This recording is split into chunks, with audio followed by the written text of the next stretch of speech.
Bismillah. Avec son plafond voûté tendu de soyeuses draperies blanches, la salle de bal de l'hôtel San Lorenzo ressemblait à une gracieuse et romantique tonnelle. Des roses blanches mêlées de lierre couraient en guirlandes sur les murs, embaumant l'atmosphère. Dans les lumières tamisées des flambeaux soutenus par des appliques de cuivre, l'assistance présentait un impressionnant déploiement de tenues haute couture. Accablée, Rebecca Grainer laissa machinalement la soie rouge de sa robe. Comment les événements avaient-ils pu prendre une tournure aussi désastreuse? D'un regard morne, elle balayait les tables fleuries de roses blanches sur lesquelles étincelaient l'argenterie et les verres en cristal de baccarat. Que n'aurait-elle donné pour se trouver à cet instant précis à des milliers de kilomètres d'ici? Mais voilà, sa priorité était au contraire de se concentrer sur le bon déroulement de cette réception de mariage. D'autant que sa prestation d'organisatrice lui avait déjà été réglée la veille, au soir, par ce chèque que Damon lui avait jeté à la figure. Non, elle préférait effacer de sa mémoire la scène d'hier soir, ne plus jamais y penser, et surtout, oublier le baiser qui avait précédé. Allons, il était temps qu'elle se ressaisisse. Le mariage de l'héritier des Astériades était un grand jour pour la ville d'Auckland. La dépense n'avait pas été comptée, elle avait disposé d'un budget illimité pour faire de ses noces un événement inoubliable. Ses yeux se posèrent sur le couple qui, seul au centre de la piste de danse, évoluait aux mesures mélodieuses du beau Danube bleu. Sa tenue brune penchée vers les cheveux blancs pâles de la mariée, Damon Astériade faisait virevolter celle-ci avec aisance. De sa chevelure de jet à l'extrémité de ses doigts hâlés, il émanait de lui la splendide virilité du mâle grec, le genre d'homme au tempérament impétueux qui ne doute jamais de ses certitudes. La voix de Sula Astériade, la mère du marié, résonna soudain à son côté, l'attirant de ses pensées. « Rebecca, mon fils est une andouille. » « Damon n'aimerait pas vous entendre dire cela, observa-t-elle avec un sourire forcé. « Et toi, ma chérie, regarde-toi. Étais-tu obligée de porter du rouge ?» sans qu'il soulève d'un air affligé. « Il n'y a pas couleur plus provocante. Cette robe ne peut qu'alimenter la rumeur à ton sujet. » Rebecca baissa les yeux sur son extravagante robe Vera-Wang. « Laissez-les donc jaser, fit-elle avec un petit rire amer. « Si vous saviez comme je m'en fiche, au moins je ne vole pas la vedette à la mariée en portant du blanc. » « Mais tu aurais fait une mariée sublime si seulement Harry était encore là. Il aurait fait entendre raison à cette tête de mule de Damon. »« Sula, s'exclama-t-elle en dévisageant son interlocutrice d'un air choqué. Je suis persuadée que ce mariage est une erreur, rétorqua Sula. Mais il est trop tard maintenant. Mon fils a fait son choix, il devra l'assumer, je n'ai rien à ajouter. Sur ces mots, l'excellente dame se fondit dans la foule, décontenancée. Rebecca ramena son attention sur la piste de danse. Ce fut le moment que choisit Damon pour s'adonner à une démonstration d'affection en public et déposer un baiser sur les cheveux de Felicity.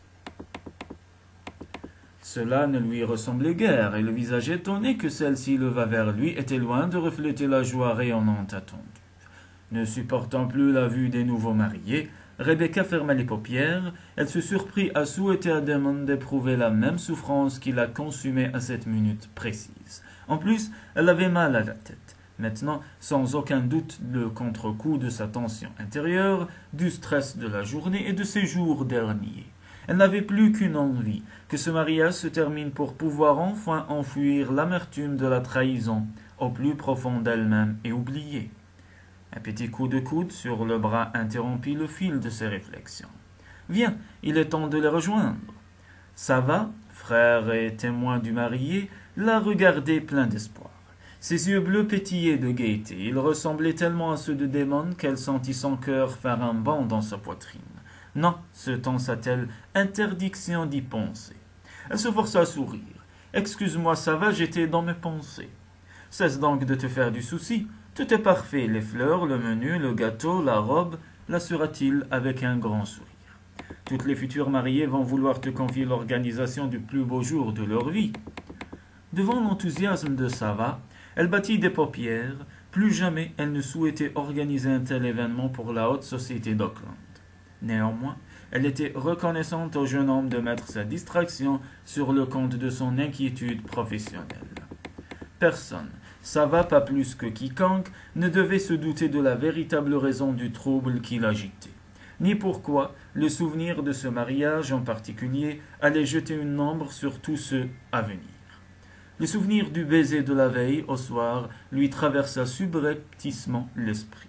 Mais comment avait-elle pu faire preuve d'une telle stupidité? Allez, viens, la pressa Sava en l'attirant par la main avec insistance. Elle se campa sur ses sandales à hauts talons sans avancer d'un millimètre. Je ne danse pas au mariage que j'organise, annonça-t-elle. Ce fut alors qu'elle croisa le regard de Damon. Le dédain qu'il exprimait la transperça de douleur. Décidément, se réprimanda-t-elle encore une fois, elle était la dernière des idiotes. Mais Sava, ne remarquant pas son état de tension, émit un petit rire. Pas d'excuse, lui lança-t-il. Ce soir, tu ne travailles pas. Tu dois danser, allez. C'est la tradition. Le témoin du marié danse avec celui de la mariée. Regarde, tout le monde nous attend. Un rapide coup d'œil à la ronde lui confirma qu'il avait raison. Une foule de couples d'une grande élégance s'était agglutinée autour de la piste de danse, attendant leur signal. Même Sula était là, l'enveloppant d'un regard plein de compassion. Elle sentit aussi le regard bleu de Damon la transpercer. Une expression dure et réprobatrice sur les lèvres, il la fixait, tenant sa femme enlacée. Sa femme. Il venait d'épouser Felicity, se répéta-t-elle, avec une indicible douleur, tout était fini. Elle releva la tête et frôla d'un geste instinctif le pendentif d'opale qui reposait à la naissance de ses seins. Puis, le menton levé d'un air de défi, son sourire le plus vaillant aux lèvres, elle glissa une main tremblante sous le bras que lui offrait Sava et se laissa conduire vers la piste, sa robe évasée virevoltant autour de ses chevilles. Oui, elle allait danser, et elle allait rire aussi, et que Damon Astériade aille au diable, allez là. Jamais il ne devinerait son cœur brisé, son âme meurtrie. Jamais il ne saurait combien cela lui avait coûté d'organiser son mariage avec Felicity. D'aider celle qui était sa meilleure amie. À choisir sa robe, la musique, les fleurs, les teintures, sans parler de la peine infinie qu'elle avait ressentie au même moment où elle leur avait emboîté le pas pour remonter la nef jusqu'à l'autel, de son désespoir silencieux quand le prêtre les avait déclarés mari et femme, de sa douleur fulgurante lorsque le couple s'était tourné vers l'assemblée. Très pâle, Felicity lui avait alors lancé un regard incertain à travers ses cils baissés, et Damon avait plongé ses yeux triomphants dans les siens, comme pour lui dire « Maintenant, tu ne peux plus rien faire. » Oh oui, elle allait danser, elle brillerait de tous ses feux, et personne ne soupçonnerait le désespoir qui la consumait. Tous la verraient telle qu'ils l'avaient toujours vue, insolente et libre. Plus jamais elle ne laisserait prise à cette émotion brutale et destructrice. Plus jamais elle ne laisserait sa carapace se fêler. Cela faisait trop mal. Ignorant les regards noirs du marié, elle adressa un sourire décidé à Sava, qui lui passa un bras autour de la taille.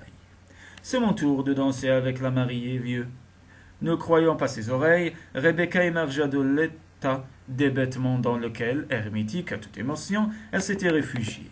L'arrêt brutal de son cavalier l'avait ramenée sur terre. Elle était dans la salle de bal, et l'homme à l'attraction duquel elle savait ne pas pouvoir échapper se tenait maintenant en face d'elle. Même dans cette lumière tamisée, le regard azur de Damon Astériade étincelait. Avec sa bouche aux lèvres charnues et ses pommettes étonnamment hautes, ses traits auraient dû avoir une beauté classique. Mais l'arête déviée d'un nez, qui de toute évidence avait été cassé plus d'une fois, leur conférait une dureté fascinante, mêlée d'une indescriptible sensualité. Elle détourna vivement le regard de ce visage de pirate des temps modernes et voulut rattraper son partenaire de danse. « Ça va ?» Mais Sava s'était déjà envolé et faisait tournoyer Félicité dans sa vaporeuse robe blanche. Gagnée par un profond sentiment d'abandon, Rebecca attendit, le cœur battant d'inquiétude, refusant de regarder Damon. « Alors tu essaies maintenant de séduire mon frère ? Une nouvelle tentative pour t'approprier la fortune des Astériades ?» demanda ce dernier d'un ton cynique. Pour toute réponse, elle le défiait du menton et croisa son regard assombri par la colère. C'était un comble. N'aurait-elle pas dû être elle-même furieuse qu'il la juge sans même la connaître? Il n'en manifestait d'ailleurs pas la moindre envie. « Va au diable !» Lana, maugréa-t-elle entre ses dents serrées, un sourire amer aux lèvres avant de s'écarter. D'une poignée vigoureuse, Damon la retint par le coude. « Ah non, Rebecca, tu ne vas pas t'en tirer comme ça, répliqua-t-il menaçant. Je ne te permettrai pas de me laisser seule au milieu de la piste. Pas question que tu me ridiculises. » Elle essaya de se dégager, mais les doigts puissants se resserrèrent. Non, elle n'avait aucune chance d'échapper à Damon Astériade. L'air méprisant, il la fit pivoter face à lui et lui posa une main sur la taille au moment précis où l'orchestre étonnait les premières mesures de l'air suivant. Hélas, elle ne voulait surtout pas se retrouver dans ses bras, danser avec lui. Elle n'avait pas parlé à voix haute, mais Damon la foudroya d'un regard d'une indescriptible dureté, comme s'il avait entendu sa pensée. « Oh si, tu vas danser avec moi, lui intima-t-il. Pour une fois dans ta vie d'égoïste, tu vas penser à quelqu'un d'autre qu'à toi. Je ne te laisserai pas gâcher la vie de Felicity. » Comme si lui-même ne l'avait pas déjà gâché, se dit-elle intérieurement, prise d'une envie de rire hystérique. Mais comment Damon pouvait-il se douter qu'en épousant Felicity, il allait la détruire? Sa chère Felicity adorait sa meilleure amie, celle qu'elle aimait comme une sœur, celle qui, jusqu'à hier soir, avait été son associée en affaires. Mais à la demande de son futur mari, Felicity venait de renoncer à sa part de Dream Occasion. Damon avait été très clair, il voulait qu'elle rompe tout lien avec Rebecca, et Felicity avait obtempéré. Outre son ressentiment, Rebecca gardait une blessure profonde de cette trahison. Elle sentait que Felicity aurait dû se méfier, que jamais elle n'aurait dû accepter ce mariage. Mais comment aurait-elle pu refuser? Elle ne voyait chez Damon que sa solidité, sa puissance, sa fortune. Indifférente au danger, elle avait capitulé. Pourtant, elle savait que l'énergique Damon allait la dominer, qu'elle serait incapable de lui tenir tête. Rebecca savait pourquoi Felicity avait si éperdument souhaité épouser cet homme qui lui correspondait si peu. Tout comme elle, autrefois, son ami Onansi doux avait un besoin maladif de protection. Timide, fragile, elle n'avait pas été heureuse dans son enfance, pas plus à l'école que dans la famille d'accueil trop stricte dans laquelle elles avaient toutes deux grandi. Malgré ses bonnes intentions, ce couple ne leur avait jamais donné aucune affection. Si seulement elle avait pu expliquer la fragilité de son ami à Damon, mais elle n'était plus le pilier dans la vie de la jeune femme. Il incombait désormais à Felicity de décider de ce qu'elle souhaitait raconter à son mari sur son passé. La veille au soir, terrifiée à l'idée de voir son ami dépérir, Rebecca avait malgré tout décidé d'intervenir. À ce souvenir, un frisson glacial lui parcourut le dos. Aussi longtemps qu'elle vivrait, elle n'oublierait jamais la fureur de Damon Astériade, son mépris, pas plus que sa furieuse passion. Celui-ci la fixait toujours sous ses épais sourcils français, prise au piège dans la chaleur de ses bras, ne remarquant plus les autres couples sur la piste. Elle était terriblement consciente de la brûlure de sa main sur sa taille, de l'intimité de sa paume pressée contre la sienne, de l'odeur chaude et sexy de sa peau. « Tout ce que je te demande, déclara-t-il soudain, le visage dur, c'est de ne pas gâcher la journée de ma femme. Ma femme. » La même douleur fulgurante la transperça de nouveau, mais elle penserait ses blessures plus tard, quand cette horrible journée serait terminée et qu'elle se retrouverait enfin seule. « Et comment le pourrais-je » répondit-elle, feignant une insouciance qu'elle était loin de ressentir.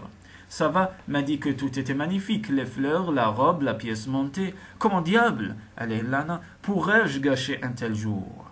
Ne fais pas l'innocente, conseilla Damon, le regard de plus en plus furibond.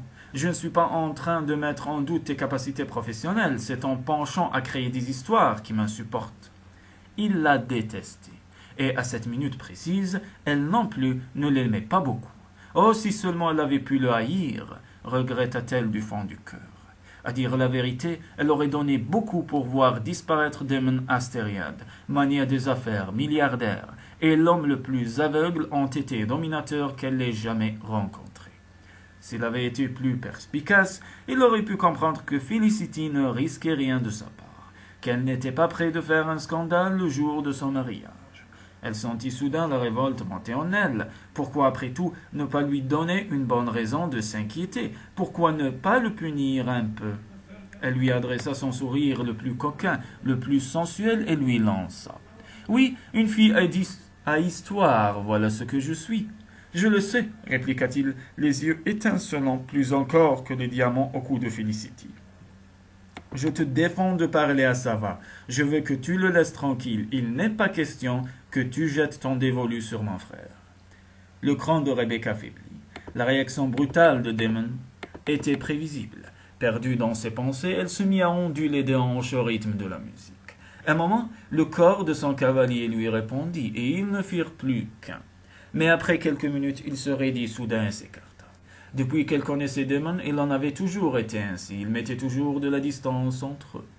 Avant de le rencontrer, elle avait entendu parler de lui, de son physique irrésistible, de sa réussite en affaires, de son esprit aiguisé et décisif. Mais jamais elle ne serait attendue à la violente émotion qu'il avait suscitée en elle au premier regard, lors du mariage de l'un de ses collègues de travail. Ce splendide bohin ténébreux s'était montré charmant, attentionné, intéressé. C'est jusqu'à ce qu'il découvre son identité et comprenne qu'elle était la veuve d'Aaron Granger. Celle par qui le scandale arrive. En un quart de seconde, il s'était alors métamorphosé pour adopter une attitude des plus distantes. Elle avait vu ses yeux se plisser. Après l'avoir fixé d'un regard qui l'avait transpercé jusqu'à l'âme, il s'était totalement désintéressé d'elle. Hélas, il était déjà trop tard. Elle était perdue. Elle était inexorablement aimantée par cet homme pour lequel elle avait eu un véritable coup de foudre. Après cette première rencontre, elle avait tout fait pour se retrouver sur son chemin, usant sans vergogne de ses relations privées et professionnelles. Elle avait fait en sorte de se faire inviter dans les endroits qu'il fréquentait. À chaque nouvelle rencontre, elle croyait discerner en lui un éclair de chaleur, de douceur, mais aussitôt l'homme d'acier revenait jusqu'à ce qu'elle finisse par admettre qu'elle s'était laissée aveugler par cette passion dévorante et que son imagination lui jouait des tours. Manifestement, Damon Astériade n'éprouvait aucun sentiment pour elle. Cette découverte l'avait anéantie. Danser avec lui, à cet instant précis, ne faisait que la conforter dans sa certitude. Totalement détaché d'elle, il se tenait raide et droit, le regard fixé sur un point au-delà de son épaule. Son sort n'était vraiment pas à envier, songea-t-elle affligée. Mais rien dans sa vie n'avait été facile, alors pourquoi l'amour l'aurait-il été? Pourtant, jamais elle n'aurait pu imaginer la cruauté de cet ultime tour que lui avait joué le destin, à quel point elle en sortait brisée. En effet, à peine Damon avait-il posé le regard sur la douce et blonde Félicité qu'il avait voulu l'épouser. Impuissante, Rebecca n'avait rien pu y faire. D'ailleurs, leur entrevue de la veille au soir ne l'avait-elle pas confirmé? Mais elle préférait ne plus y penser. Elle fixa la bouche de son partenaire serrée en une ligne dure, se rappela la sensation de cette dureté pressée contre ses lèvres, se souvint comment. Non, elle devait chasser ce souvenir. « Sava et toi êtes de bons danseurs, vous avez pris des cours ?» demanda-t-elle. C'était la première question qui lui était passée par la tête. « Oublie combien Sava danse bien, espèce d'empêcheuse de tourner en rond, gronda Damon. Je ne veux pas que tu t'approches de lui, d'accord? Il est trop jeune. » Empêcheuse de tourner en rond? Après tout, pourquoi pas? Qu'avait-elle à perdre? Elle ravala sa réponse et, fredonnant le refrain de la valse, frôla le corps de son cavalier. Elle entendit sa respiration saccadée et recommença. « Arrête !» fulmina Damon, en remontant la main de sa taille à son épaule pour l'éloigner de lui. Submergée par le désespoir, elle prit sur elle pour ne pas s'écrouler dans ses bras. S'efforçant de rester bien droite, elle lui décocha un petit sourire espiègle et continua d'évoluer avec grâce et légèreté sur ses jambes qu'elle sentait lourdes comme le plomb. Mais son dégoût, sa méfiance, la consumait. Abandonnant toute résistance, elle se laissa aller un instant contre lui. Le corps de Damon se contracta et, d'une main ferme, il la repoussa encore une fois, creusant l'écart entre eux. Que cherchait-elle à prouver? Se demanda-t-elle avec douleur. Damon avait raison. Elle ne se comportait pas bien. Elle avait beau souffrir, il avait beau mériter son attitude provocante, la réception de mariage de Félicité n'était pas l'endroit pour cela. Pas plus que pour perdre son amour-propre, la seule chose qui lui restait. Elle avait soudain envie de plaisanter un peu. Elle se raidit et, levant les yeux vers le visage de son danseur, déclara « Sava me dit qu'il a 27 ans, soit 3 ans de plus que moi. Je dirais que c'est l'âge parfait pour moi. » « Écoute-moi bien, » explosa Damon qui semblait à bout de patience. « Mon frère est à des années-lumière de toi en termes d'expérience. Il ne fait pas le poids avec une femme comme toi. » Ces paroles la piquèrent au vif. Une femme comme moi, répéta-t-elle exaspérée par une telle arrogance. Damon Asteriad ignorait tout d'elle. Comment pouvait-il se montrer si aveugle? Comment osait-il refuser de reconnaître ce qu'il y avait entre eux? Son mariage avec Félicité était une erreur, tout comme l'aurait été un mariage avec n'importe quelle autre femme. Il n'y avait qu'une femme sur terre qu'il aurait dû envisager d'épouser, c'était elle. Voilà, elle avait admis la raison profonde de sa douleur, ce qu'elle avait toujours refusé de s'avouer. Et maintenant, il était trop tard. Damon était marié à sa meilleure amie. Pourtant, ce trouble sur lequel elle ne pouvait mettre un nom la consumait avec une violence qui les dépassait tous les deux. Et parfois, comme aujourd'hui, elle parvenait presque à se convaincre que lui aussi en avait conscience, qu'il en avait même peur. Elle laissa ses doigts courir sur l'épaule de sa jaquette de mariée, puis sur le tissu fin de son col de chemise, jusqu'à frôler sa peau, et elle eut l'impression de déceler chez lui un imperceptible frisson. Ou bien était-ce son imagination? Honte à toi, chuchota-t-elle, caressant son menton crispé. Tu ne sais rien de moi, tu as choisi de ne jamais vouloir me connaître. Qu'y a-t-il à connaître? J'en sais déjà bien assez, s'exclama-t-il avec animosité. Tu es une menthe religieuse. Tu exiges, tu prends, tu dévores, et tu ne laisses rien derrière. C'est un mensonge, l'interrompit-il avec cynisme. Vraiment. Tu as épousé Aaron Granger pour sa fortune, et quand tout a été fini, tu l'as poussé au suicide. Tu ne vas pas me contredire, n'est-ce pas? Elle le dévisagea bouche bée. Jamais personne n'a osé me dire une telle chose en face, bredouilla-t-elle. Elle ramena sa pomme sur son épaule et reprit désemparée.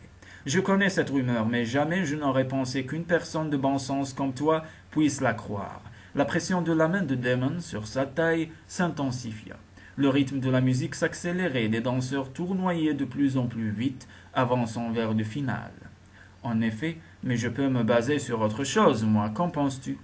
Le visage de Damon était maintenant pressé contre le sien. Elle voyait la rage enflammer son regard. Je sais exactement quel genre de femme tu es, reprit-il, le genre qui embrasse le fiancé de sa meilleure amie la veille du mariage. Tais-toi. Il la fit tournoyer pour éviter un autre couple. Tu es belle comme le péché, tu incarnes le désir, mais hormis le plaisir charnel, qu'apportes-tu? Je sais, la tentation que tu représentes, rien qu'hier soir.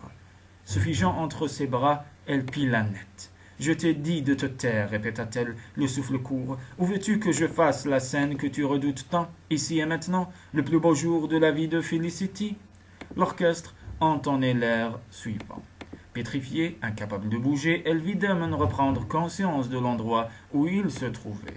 Déjà, il avait retrouvé son inébranlable sang-froid. « Je dois être fou », laissa-t-il échapper d'un ton rogue, plein de dégoût à son encontre, tout en reculant comme s'il avait eu peur qu'elle le contamine. S'il était fou, elle devait l'être aussi. Damon était marié, il était intouchable, elle ferait mieux de ne pas l'oublier. Cette évidence la tira de son hébétude. Se dégageant de ses bras, elle s'éloigna d'un pas vif. Sans un regard en arrière, elle quitta la salle de bal.